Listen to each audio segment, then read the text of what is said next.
Ilang araw ding walang pasok ang mga opisina dahil sa pananalasa ng Bagyong Maring at Habagat. Kaugnay nito, tiniyak ng Bangko Sentral ng Pilipinas na may pera ang mga ATM machines at makakapag-dispense ng sapat na halaga para sa mga kababayan nating nangangailangan ng cash. Para sa detalye, balitaan mo kami, George Bandola.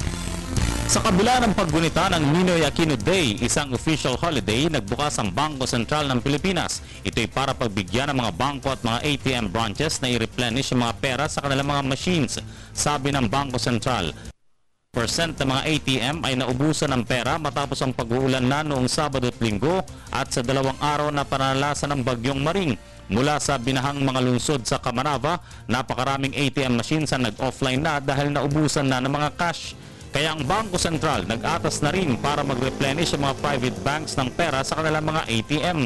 Inaasahan naman dadagsay ng mga customer ang mga ATM machines ngayong araw hanggang sa katapusan ng linggong ito, bunsod ng hindi pa rin pagtigil ng pag-uulan dala ng habagat.